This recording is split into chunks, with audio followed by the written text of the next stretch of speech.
This is 7 News, the voice of regional WA. Tonight, tributes flow for the teenage driver who died in a Midwest crash. Authorities investigate a taxi scam operating in our state southwest. South Coast community gets a new weapon in the fight against climate change. And I'll have the weather at your place. Those details coming up soon. 7 News begins now. Hello and welcome to 7 News. Tributes have started to flow for the young driver killed in a smash in our state's Midwest. It happened on the notorious Indian Ocean Drive in the early hours of Tuesday morning. Jordan Cully is being remembered as a fun-loving and hard-working young man. A 20-year-old man, an 18-year-old woman and a 16-year-old boy are all in a stable condition here at Royal Perth Hospital. They survived this devastating crash yesterday morning. The 17-year-old who was behind the wheel didn't. Jordan Cully is being remembered as a promising young footballer for the Cervantes Tiger Sharks. A reserves premiership player, he's described as one of the club's brightest young stars. His friends say he's someone you could always rely on. The 17-year-old was driving this Toyota Land Cruiser with his 3 friends early yesterday morning. It left the road on Indian Ocean Drive and rolled several times. The roof crumpled, a door and debris spread across the area where it happened. We are still yet to determine the cause of the crash. It looks like a single vehicle on a stretch of road that we know has seen, sadly, the loss of many lives. Jordan Cully died at the scene of the crash. In the news at 6, more of the tributes to this young man. An investigation has been closed into the discovery of a 44-year-old man who was found dead in bushland around the Mornington area. Dustin Turvey had been reported missing for some time before his body was found on November 1st. A police spokesman confirmed Mr Turvey's death is now not being treated as suspicious.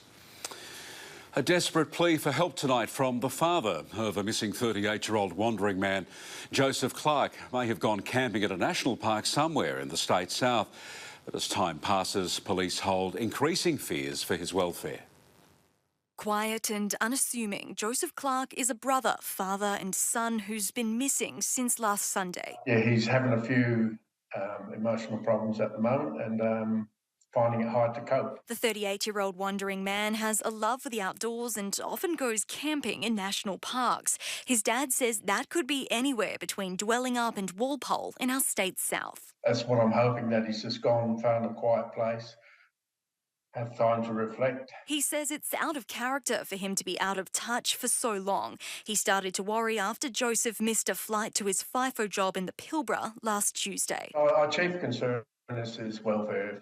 If we just want to know he's okay, that's what we really want to know. Joseph is described as about 185 centimetres tall, of medium build, with blonde hair and blue eyes. He may be driving this white Toyota Hilux ute with these stickers on the back window. Anyone with information is asked to call police. Jenny Shon, 7 News. A new report says Canberra's planned live sheep export ban could cost the northeastern wheat belt alone up to $128 million over 2 decades. 7 local governments in the region commissioned the report. It says the proposed policy is expected to have major economic implications for the area's farmers, communities and local economies. Canberra is in the process of assessing the recommendations made in a report on how best to phase out the trade before delivering a response. A state government promise to spend millions of dollars to cut the elective surgery waiting list has been called into question. A Pinjarra man says his surgery was cancelled after he spent almost 120 days on the list. On Monday, it was announced $40 million would be spent cutting the elective surgery waiting list by more than 8,500 patients. That news came as a shock to Pinjarra man Alan Strawn. He's on high-end painkillers after injuring his back during a workplace accident several years ago. He needs an operation on his spine and was added to the waiting list in July as a Category 2 patient. That required to do the surgery within 90 days. After 118 days, he got the call, but not the one he was hoping for. The hospital cancelled the operation. I asked them why, obviously, and they said that they'd lost 60% of their funding, had been stripped away from them. because they were doing 6 surgeries a week and that they would now have funding to do 2 to 3 a month. The former police sergeant says the hospital told him there were 1,000 people waiting for the same procedure, and the best he could hope for was an operation in 2 to 5 years. All I'm going to be doing is waiting and taking painkillers, which I hate taking. All they do is make you feel sick. The Premier denies any medical specialties have been stripped of funds for the benefit of others. The opposition says the government is trying to manipulate the waiting list. Amanda Sabatino, 7 News. The WA Police Union has agreed to start an aggressive media campaign in a bid to see first responders made exempt from the state public sector wage policy. Union delegates spent the start of the week working through more than 70 motions to improve pay and working conditions. They have agreed to push to see minimum staffing levels introduced at all major stations. As well, they'll fight for free housing for regional detective officers in charge. As far as a tilt at politics goes, the union will continue to discuss whether it'll endorse a police officer to run in the next state election. There are reports of fake taxi drivers operating in the southwest and ripping off passengers. An incident at the weekend has prompted fears the drivers are targeting women on a night out. Under the cover of darkness, these so-called taxis enter Bunbury. Cars with little or no signage. Behind the wheel, pushy and aggressive drivers accused of ripping off passengers. Leah and her friends among the victims. He put his window down and was quite like, come in, I'll take you where you want to go. Very, very pushy, wanted us to go in his because there was 3 of us. As we got home, he was driving so irrationally. We were going all over the place in the back seat. They were headed to Australind via Millbridge after a night out. The car labelled with Dream Cab signage picked them up. That 20-minute trip cost them a whopping $175. He wouldn't let us see the EFTPOS machine. He just put it in front of us and we just tapped as we normally would. You're not able to trust people to get in and do their service, which we should be able to. A number of other women have since come forward with similar experiences. Bunbury Taxis says the out-of-town drivers have been seen in the city over the last few weekends. Make sure your taxi has a meter and taxi number plates. And it must be identified with signage as such, and very clearly if they get inside the cab, there's identification information in there that people should make sure that they check it. Leah fears it all could have been much worse. The majority of people who are catching a taxi have a few drinks under their belt, so they should be able to trust that someone will do the service without overcharging or without making them feel degraded and that as a woman. The Department of Transport refused our requests for an interview. It says in a statement an investigation is underway. Any taxi should have appropriate number plates, signage, a meter and ID on display. Pip Waller, 7 News. Harvey councillors have voted against a move to scrap the traditional Welcome to Country address before Shire meetings. Councillor Craig Carboni first put forward the motion after the failed yes referendum vote last month. Here we are spending $30,000 on a Welcome to Country, which in many cases no one listens to anyway, and has become just a tokenistic, virtual signalling exercise. After several minutes and rights of reply from other councillors, his motion was defeated. I'll call for a vote. All those in favour? Those against? That's lost. Councillor Carboni also put forward a suggestion to pass on a survey to ratepayers to gauge their view on the matter. A new website has been launched for South Coast residents and businesses to monitor climate change. The South Coast Climate Dashboard collates data and provides resources to encourage locals to take action. For the last 2 years, local governments have been working with community, Indigenous and farming groups. Together, they've launched the South Coast Climate Dashboard. It provides localised information on global warming. You can find information if you're interested in reducing your own carbon emissions and local businesses that can help you to do that. You can see case studies, you can see the data about what has happened, what is projected to happen going forward, and the capacity we have to make a difference. The dashboard makes suggestions for residents and businesses. It states if these actions are taken, emissions could more than halve by 2050. They help you to find the local business in Albany or Denmark or wherever that can, put solar panels on your roof, change your lights, give you an induction cooktop if you want to make your house all electric, for example. One of the biggest concerns after collating the data has been the continuous drop in rainfall since the 70s. A couple of degrees warmer probably isn't a bad thing here in a lot of cases, but losing that rainfall will have a huge impact on agriculture, a huge impact on the ecosystems that have adapted to it over thousands and thousands of years. The Shire of Denmark says this dashboard will help influence its climate action over the coming years. Grace Armstrong, 7 News.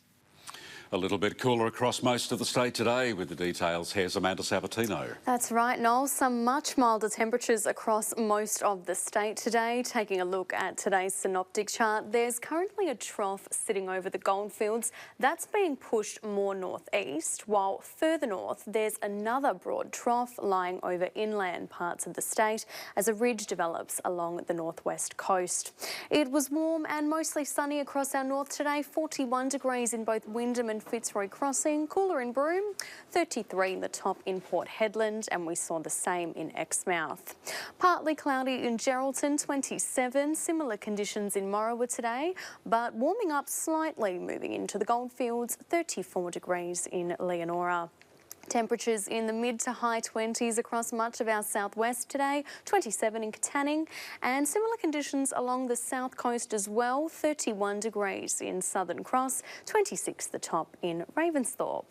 Our Great Southern taking up most of the spots on the rain map today. 60 mils was the most recorded in the gauge to 9 a.m, 16 mils falling in Bedford Downs and 7 mils in the gauge in both Ravensthorpe and Cherry Tree.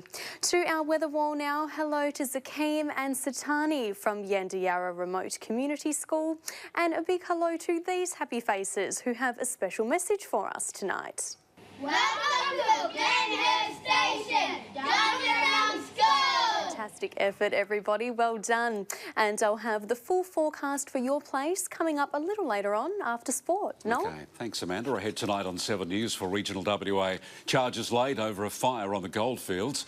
Then the best chef in Regional WA.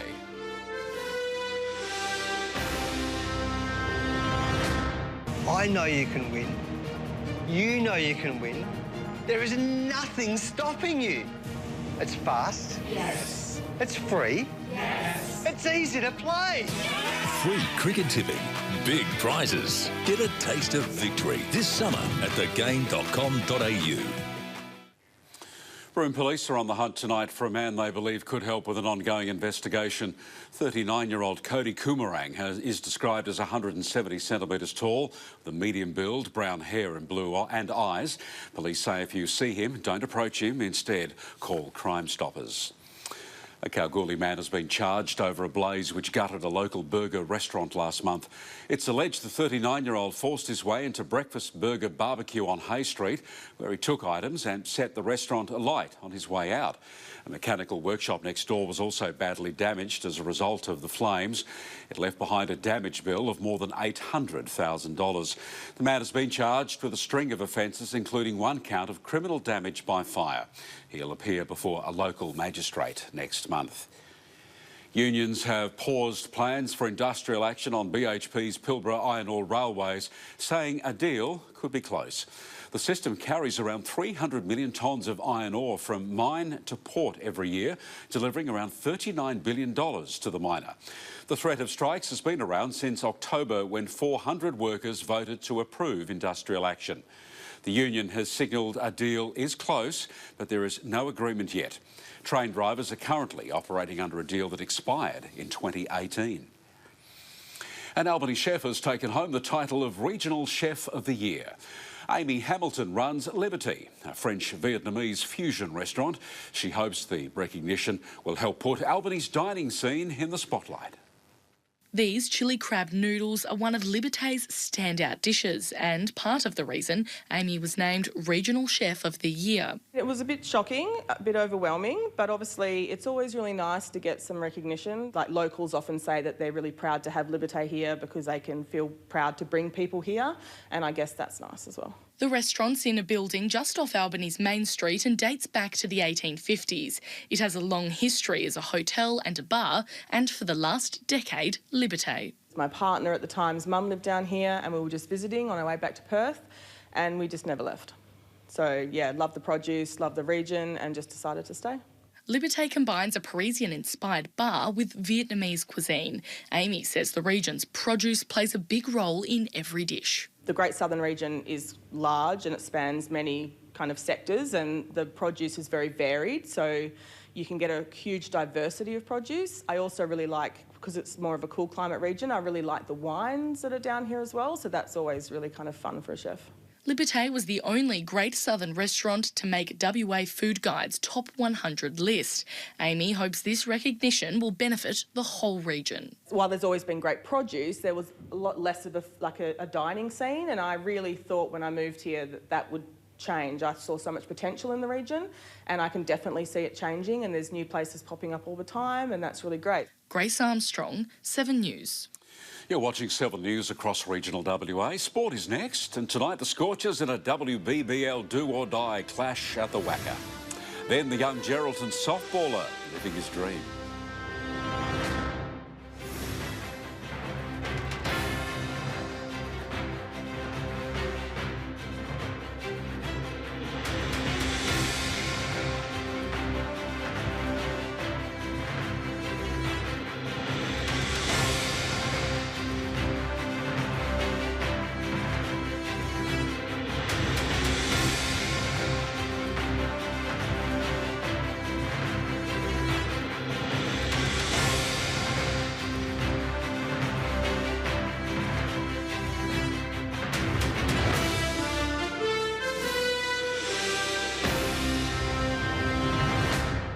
The second day of the Sheffield Shield is well underway after yesterday's washout. Queensland was all out for 274 in their first innings.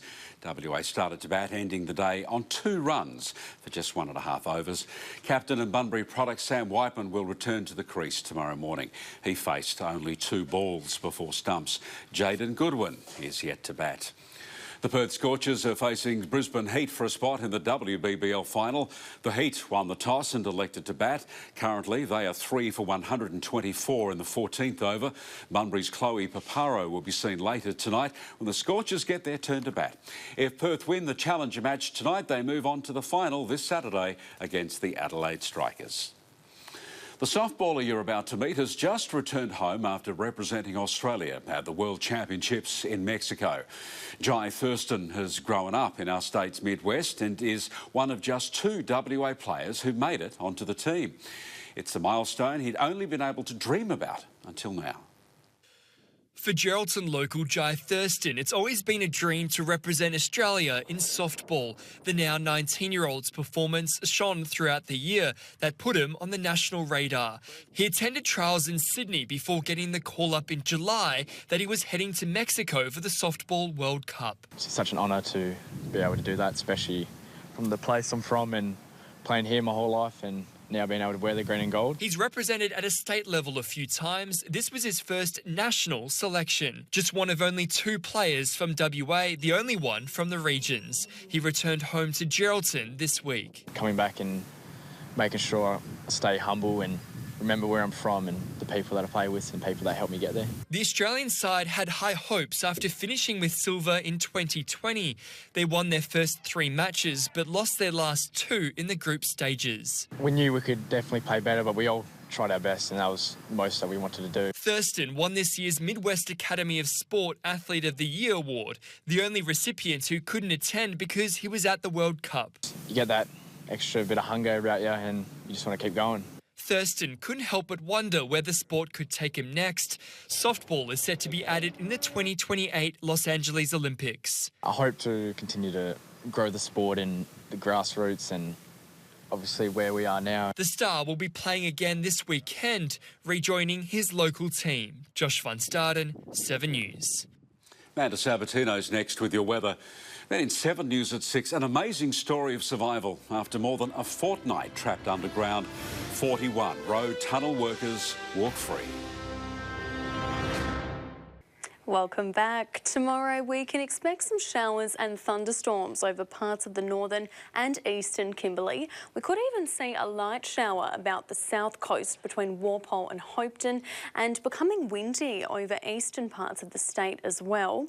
Those seasonal showers will continue into Friday, but mainly during the afternoon and evening over parts of the Kimberley. By the start of the weekend, we could see some dry thunderstorms over the southeast Pilbara and interior, and those conditions could stick around until Sunday. We could even see some isolated light showers across much of the southwest district as well. Warm and mostly sunny across our far north tomorrow, 38 degrees in Columbaroo, hot in Fitzroy Crossing, sunshine and 33 in Karratha, and becoming windy in Onslow, 33 degrees also for Exmouth there too. Clear skies across much of the central west, 28 in Carnarvon, warming up in Meekatharra, and we'll see similar conditions in Morawa tomorrow, becoming windy in Jurien Bay, reaching a top of 27. Partly cloudy in both Collie and Bustleton, a top of 30. We'll see a much cooler day in Albany, dropping to 13 overnight in Bridgetown, 28 tomorrow, and much the same further inland in Narrogin, 32 degrees in Southern Cross tomorrow. Cloudy along the coast, 24 in Jerramunga, the sun peeking through in Esperance, showers in Eucla, and heading into the Goldfields, mostly sunny in Kalgoorlie, 33 degrees in Leonora. Taking a look at local waters tomorrow, swells to 1 metre along the Kimberley and Pilbara coasts, winds to 20 knots, southerly winds on the Gascoyne coast, seas to around 1.5 metres there. Swells to 2 metres on the Geraldton coast, southerly winds to 25 knots, southeasterly winds on the Lewin coast, seas to around 2 metres. There's a strong wind warning in place tomorrow for both the Esperance and Eucla coasts, with swells reaching up to 2 metres, east-southeasterly winds to around 30 knots. Taking a look around the rest of the country tomorrow, mostly sunny in Cairns, showers and 23 the top in Canberra, 33 and thunderstorms in Alice Springs, and a little bit closer to home, a partly cloudy top of 29 in Perth tomorrow. Good night. Thanks, Amanda. That's local news for Wednesday, the 29th of November. We'll have news and weather updates for you through the night. 7 News from Perth is next. Good night, Western Australia.